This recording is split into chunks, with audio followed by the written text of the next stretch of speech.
Inilah Gorissa dan TV, membaca Indonesia dengan 3 metode. Metode pemikiran membaca Indonesia dengan 3 metode. Metode pemikiran kritis, metode pemikiran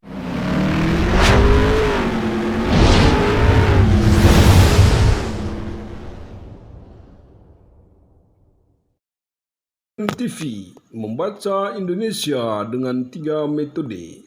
Metode pemikiran kritis. Sore kepada pemirsa Gorissa dan TV di seluruh Indonesia. Gorissa dan TV membaca Indonesia dengan 3 metode pemikiran. Metode pemikiran kritis, metode pemikiran analitis, dan metode pemikiran reflektif. Pemirsa Gorissa dan TV di seluruh Indonesia, pada kesempatan ini kita akan berdiskusi dengan tamu yang sangat istimewa. Beliau adalah Ibu Mariene Klute. Beliau adalah direktur dari sebuah yayasan Jerman yang dalam bahasa Indonesianya adalah Selamatkan Hutan-Hutan. Nah, pada saat ini kita berkesempatan berdiskusi dengan beliau tentang lingkungan hidup dan keanekaragaman hayati. Nah, sebelum kita mulai berdiskusi dengan beliau, pertama-tama kita memperkenalkan Ibu Mary untuk memperkenalkan diri terlebih dahulu, termasuk lembaganya. Kemudian yang kedua adalah aktivitas yang sehari-hari digeluti dan menjadi konsentrasi dari Ibu Mary. Dan yang ketiga baru kita masuk ke topik tentang masalah lingkungan hidup dan keanekaragaman hayati, baik secara global maupun juga di Indonesia secara khusus. Silakan Bu Mary.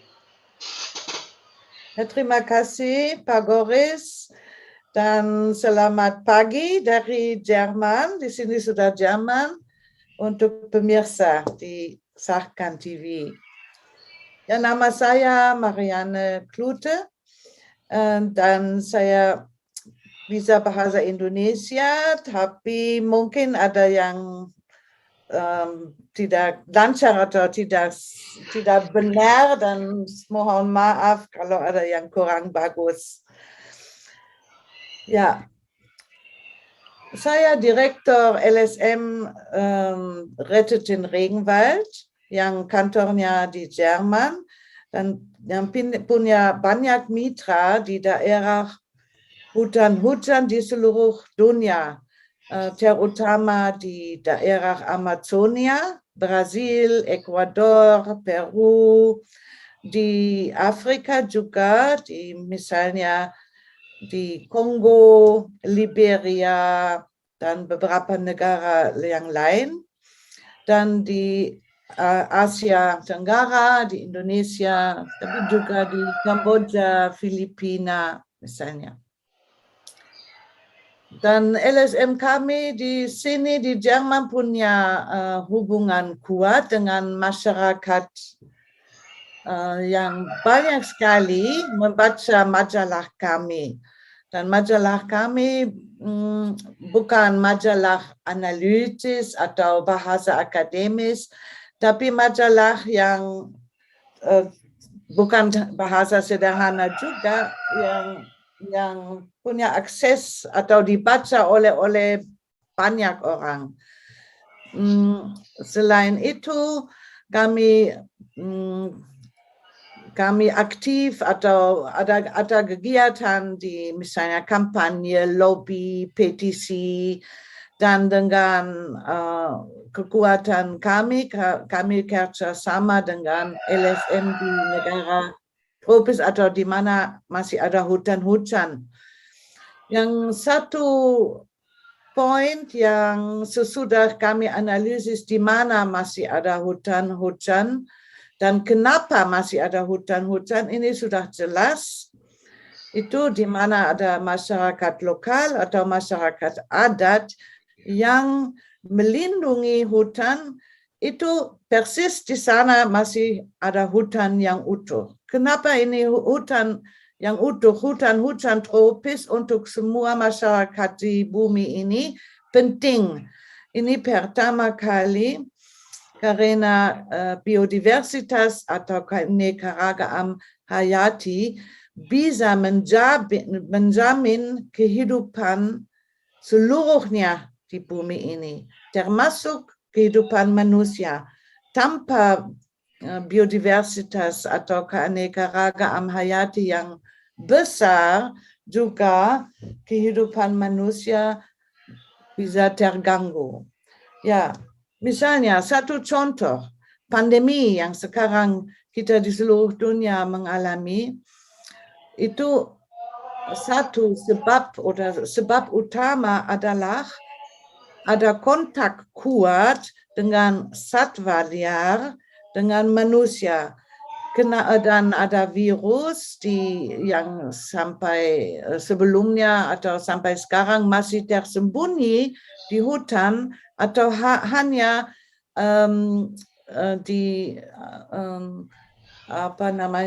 atau hanya satu spesies menderita atas virus ini, bisa juga melompat ke spesies yang lain, ke satwa yang lain atau ke manusia.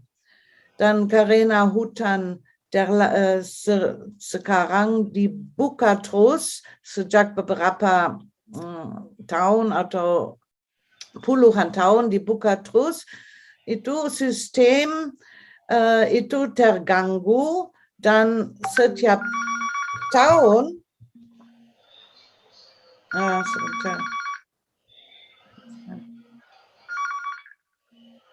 setiap tahun ada virus yang muncul dari hutan-hutan. Tidak sering itu tidak ada dampak besar untuk manusia seluruhnya. Mungkin hanya komunitas lokal menderita atau mengalami kontak dengan virus ini. Tapi tiba-tiba atau kadang-kadang bisa terjadi bahwa virus ini sangat menyebar ke seluruh dunia. Ada beberapa contoh, 17 tahun yang lalu, atau MERS 10 atau 12 tahun yang lalu. Ada virus yang lain yang mungkin jauh lebih bahaya buat manusia, tapi tidak setiap manusia kena, seperti Ebola atau HIV. Dan sekarang kita mengalami satu virus yang kita semua di bumi ini mengalami satu virus yang dampaknya kepada sistem sosial, sistem ekonomi, dan karena itu bisa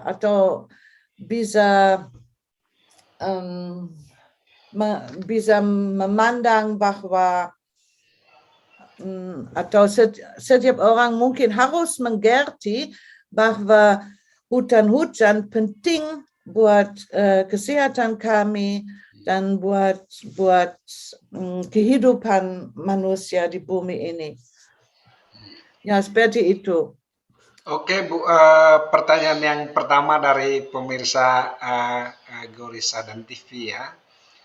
Apa sih hubungan antara ketersediaan hutan-hutan dengan kesehatan umat manusia ya, secara global, secara keseluruhan? Ada beberapa studi yang juga membuktikan bahwa itu hubungan yang antara kesehatan manusia dan hutan ada, tapi mungkin nanti saya kasih link ke studi ini. Ya.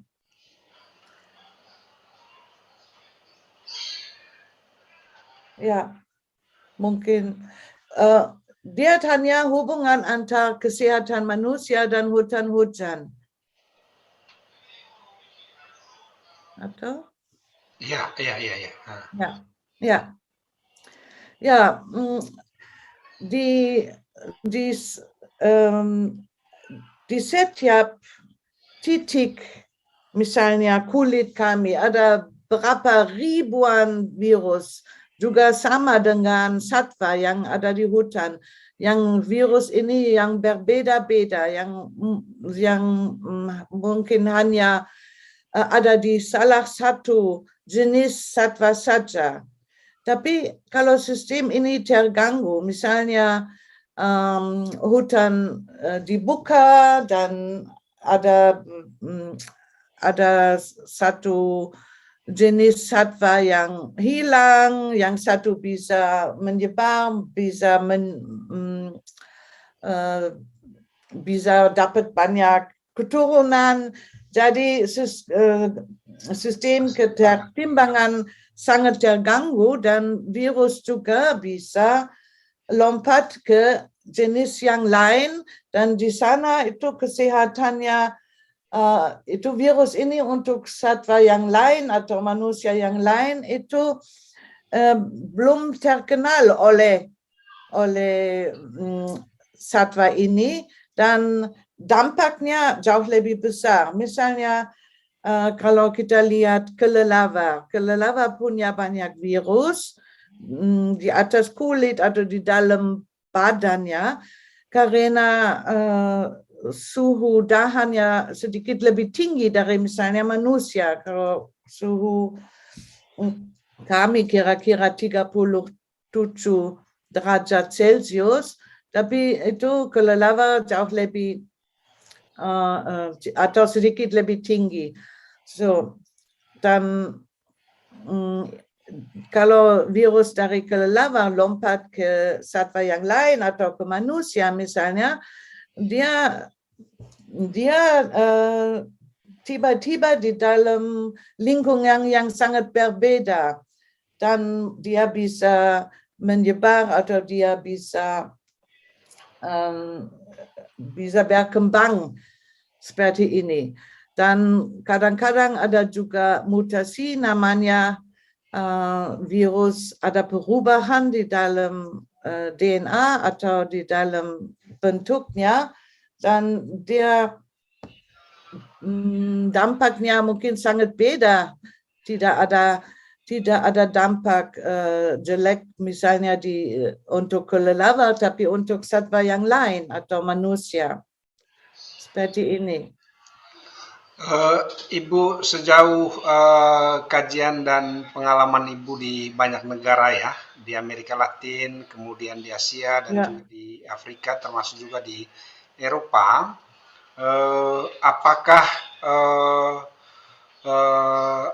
hutan-hutan dan keanekaragaman hayati yang terus mengalami penurunan ya, kemudian juga mengalami semacam mengalami pengurangan ya, satwa misalnya di Kalimantan, orang hutan itu yang mungkin punya peran besar juga untuk menjaga sistem kesehatan manusia ya dan lingkungan.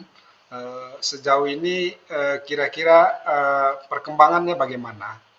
Kalau di Indonesia itu jujur hutan-hutan telah mengalami penurunan jumlah yang sangat luar biasa karena proses industrialisasi dan juga pertambangan, termasuk juga di Indonesia 10 tahun terakhir ini ekspansi sawit itu sangat luar biasa.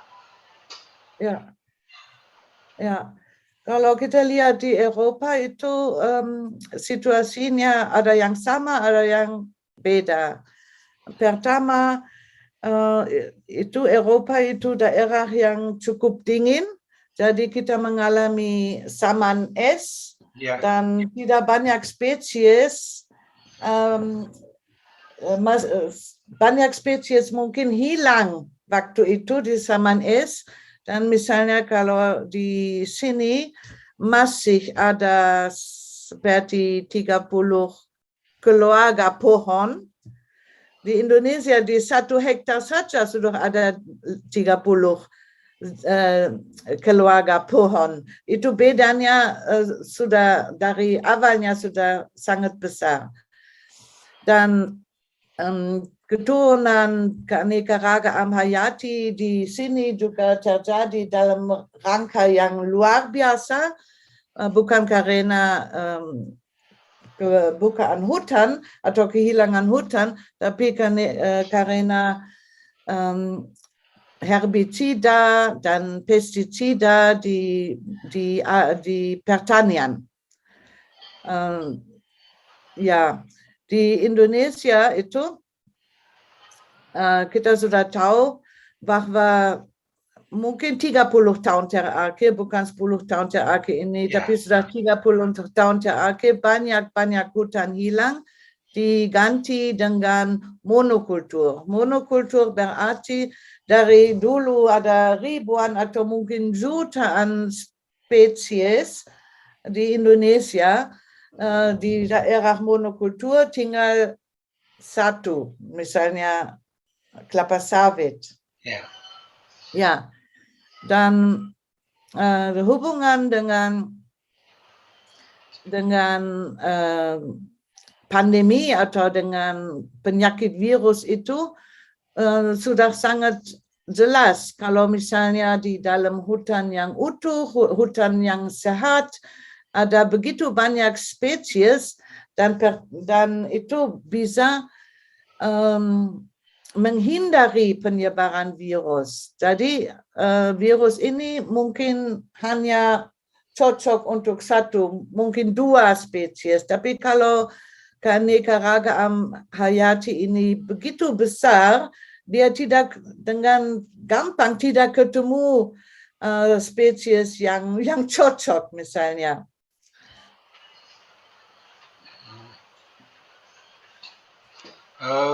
Oke Bu, terkaitan dengan penurunan keanekaragaman hayati dan juga penurunan jumlah hutan-hutan di Indonesia, ini kan kita sudah mulai mengalami banyak sekali persoalan ya, tidak hanya persoalan persoalan COVID-19 ya, tetapi atau persoalan kesehatan, tetapi juga kita mengalami berbagai macam bentuk bencana alam ya. Misalnya di Kalimantan Barat baru-baru ini ada 10 kabupaten yang mengalami banjir yang sangat luar biasa. Kemudian di Jawa Timur ya, beberapa hari yang lalu juga mengalami letusan Gunung Semeru ya, mungkin Ibu sudah dengar di sana ya. Dan banyak sekali persoalan-persoalan yang lainnya. Ini berarti kan ada keterkaitan yang erat nih antara manusia dengan ekosistem. Nah, bagaimana sih caranya supaya hubungan antara manusia dengan ekosistem ini bisa berjalan dengan harmonis ya? Misalnya boleh berinvestasi, boleh melakukan penambangan, boleh melakukan penanaman sawit misalnya ya, atau ekspansi sawit misalnya, tetapi harus memperhatikan lingkungan dan ekosistem di sekitarnya. Kira-kira bagaimana Bu? Kalau kita lihat bencana, ada bencana yang benar-benar bencana alam yang tidak ada hubungan dengan kegiatan manusia. Misalnya gunung api meledak. Ya.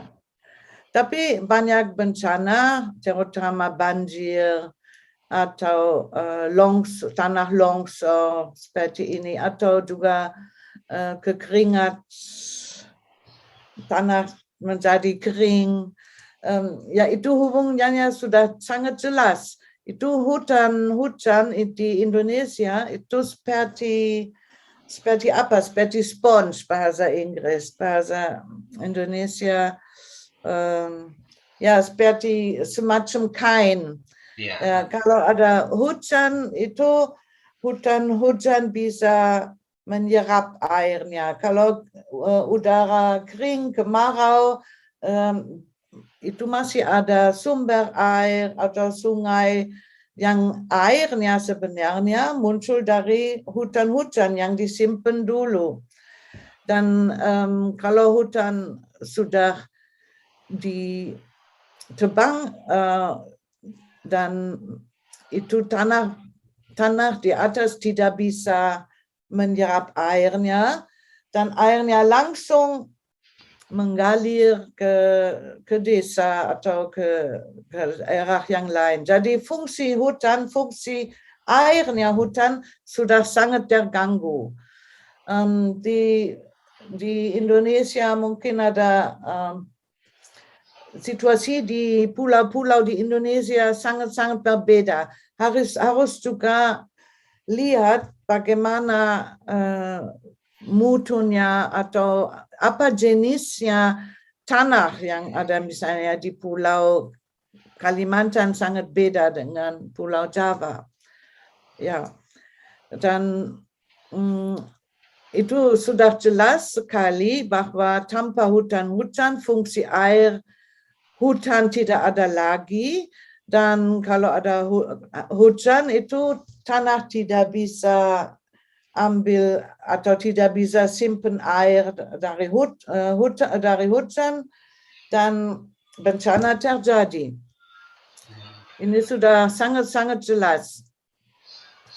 Ada banyak masyarakat di Indonesia yang hidup di hutan atau di sekitar hutan yang bilang kepada kita bahwa hutan ada sumber kehidupan, atau kadang-kadang disebutkan juga ibu yang mengasihi semua dan juga melindungi kita semua dari bencana misalnya. Kalau di Jerman sendiri gimana Bu ya? Pengaturan tentang perlindungan terhadap hutan ya? Kalau di Indonesia kan ya kita ada istilah hutan adat, kemudian juga hutan lindung ya. Tetapi kadang-kadang kalau misalnya ada tambang di wilayah hutan adat, kemudian hutan lindung itu, ya kadang-kadang bisa diterobos dengan kebijakan-kebijakan pemerintah. Kalau di Jerman gimana Bu? Berapa persen kira-kira wilayah dari Jerman yang masih tersisa hutannya? Kalau di Indonesia mungkin tidak sampai seperempat sekarang hutannya. Kabar dari Jerman ya bukan kabar baik. Yeah. Jadi hutan asli atau hutan alam hampir tidak ada lagi. Ada di sisi lain juga ada peraturan negara yang misalnya menjamin bahwa 30% dari Jerman ditutupi oleh pohon. Tapi ini bukan hutan, ini monokultur juga. Yang kita lihat di sini, ya dari hutan mungkin 90% adalah monokultur. Yang kabar tidak baik. Dan bedanya mungkin kalau ada undang-undang atau peraturan itu kita harus ikut, atau kita harus ikut peraturan. Mungkin beda dengan Indonesia, itu selalu ada jalan keluar. Tapi cerita hutan di Jerman bukan cerita yang manis juga. Ya, sayang sekali. Kalau Ibu melihat ya, tidak hanya di Jerman ya, tetapi juga di Amerika Latin sebenarnya ya, di Asia, kemudian di Afrika, faktor apa sih yang menyebabkan terjadi penurunan jumlah hutan yang sangat luar biasa itu, termasuk juga penurunan keanekaragaman hayati, di samping misalnya ada persoalan yang terkait dengan kebijakan pemerintah. Di Amerika Selatan, terutama di Brasil, itu banyak hutan dibuka oleh ada beberapa faktor. Yang satu faktor ada peternakan sapi yang membutuhkan lahan yang sangat luas. Dan kedua, untuk monokultur kedelai. Monokultur kedelai itu tentu Indonesia juga mengimpor kedelai dari Brasil atau dari Amazonia. Dan kedua, ada banyak kegiatan ilegal di Amerika Selatan, kayu dan juga tambangan. Di Afrika terutama logging, jadi kayu. Banyak hutan hilang untuk kayu, tapi itu juga untuk sawit. Jadi jumlahnya tidak begitu besar, masih kecil dibanding dengan Indonesia punya. Jadi yang alasan utama kehilangan hutan adalah ekonomi. Ekonomi perusahaan besar dan dalam jumlah kecil juga kegiatan ilegal dan kegiatan masyarakat lokal mungkin bisa tidak begitu besar. Jadi masyarakat lokal yang mengelola atau menggunakan sumber dari hutan, mereka tahu bagaimana hutan bisa melindungi atau digunakan, dikelola tanpa ada dampak serius. Jadi sebenarnya kekurangan hutan, deforestasi di seluruh dunia sebab utama adalah kebutuhan industri transportasi, jadi mobil, sawit dan kedelai, dan mungkin jagung juga, kayu untuk industri kayu, pembangunan, seperti itu, dan peternakan dan pertambangan. Ya, ini sama situasi, dampaknya atau alasannya sama di seluruh dunia. Mungkin komoditas beda. Oke Bu, pertanyaan yang terakhir nih ya. Apa rekomendasi Ibu supaya setiap umat manusia mempunyai tindakan yang tepat ya untuk menyelamatkan hutan dan juga menyelamatkan keanekaragaman hayati, baik di khusus untuk penonton pemirsa Gorisadan TV. Di negara seperti Indonesia, masyarakat harus punya suara, masyarakat harus punya juga mungkin mandat, terutama masyarakat adat. Mereka harus dikasih tugas resmi untuk melindungi hutan, karena mereka sudah membuktikan bahwa mereka bisa. Dan untuk ekonomi Indonesia, saya sendiri tinggal lama sekali di Indonesia dan keluarga saya juga separuhnya Indonesia. Saya kira untuk ekonomi ini jalan yang salah kalau hanya mengeksploitasi sumber daya alam atau sumber daya manusia. Itu Indonesia sebenarnya harus fokus kepada ekonomi yang lain, membangun misalnya kedaulatan rakyat atau misalnya harus investasi di pendidikan atau di bidang produksi yang lain yang ya seperti keahlian seperti itu di dalam semua tingkat. Saya kira ini lebih penting. Kalau sumber daya alam sudah habis, ini bisa terjadi atau akan terjadi. Apa terjadi dengan manusia di Indonesia? Mereka harus punya jalan alternatif atau jalan yang lain untuk masa depan anak dan cucu mereka. Jadi kalau kita eksploitasi sumber daya alam bukan hanya di Indonesia, di seluruh dunia, kita sekarang hidup dari 2 atau 3 bumi tergantung negara. Misalnya di Amerika Serikat setiap kalau semua manusia ini hidup seperti warga Amerika Serikat, kita butuh 3 atau 5 bumi. Ini tidak ada.